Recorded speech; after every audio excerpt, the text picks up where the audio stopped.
We love cute things too much. We're just obsessed with beauty in this country, you know? Well, I joined the gym, and it wasn't even to like get healthy. It was to look good. I want to look good for my wife, you know? And I think that's a mistake, man.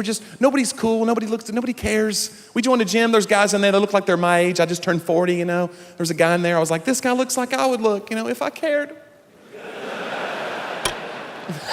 And he had the cool shaved head. I guess he was going bald, then he just shaved his head. You need to know what kind of head you have if you're going to try that move, gentlemen. Let me just say that.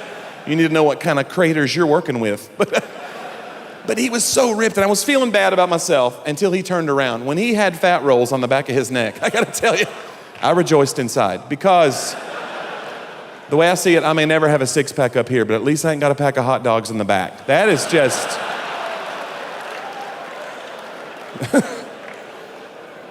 It's just how I feel.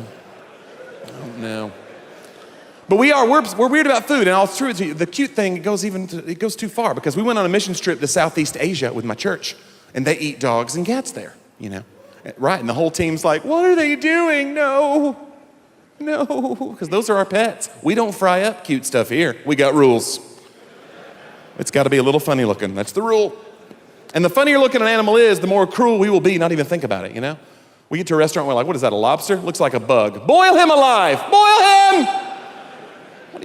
I used to eat lobster all the time. I can't do it anymore. A buddy of mine made lobster for me at his house. You guys ever had that happen? He's like 5 feet from me in the kitchen. So I hear the sound of the lobster going down into the pot. This whistling, screaming sound comes out.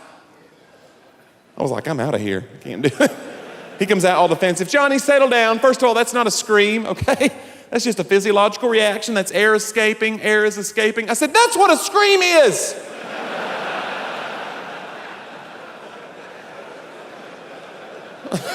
It's a very convenient reaction. No, they love it. It's like a jacuzzi. They love it. It's like seeing somebody get stabbed in the parking lot after the event tonight and being like, he's just letting off excess blood. He's fine. He had a lot of blood. And I know it'd be healthier if I was a vegetarian. My wife's got a lot of vegetarian friends. These vegetarians are intense though, man. They're judgmental, some of them.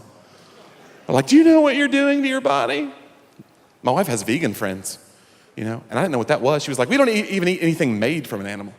I go, what are you talking about? She's like cheese or milk, because it's against the animal's will. I go, you don't eat meat, cheese? What's left? What are you eating in the box? What are you doing?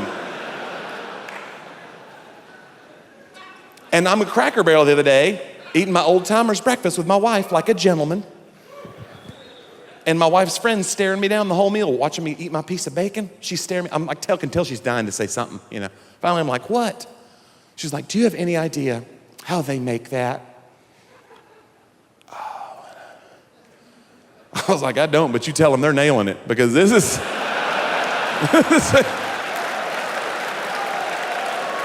seriously, this is like a hug from Jesus. I'm not kidding around. This is beautiful. This is wonderful. And if you're a vegetarian here tonight, please don't be offended. I don't want to offend you. I mean, I'm not afraid of you charging the stage and attacking me. You're far too weak. But what I'm saying is, like, don't.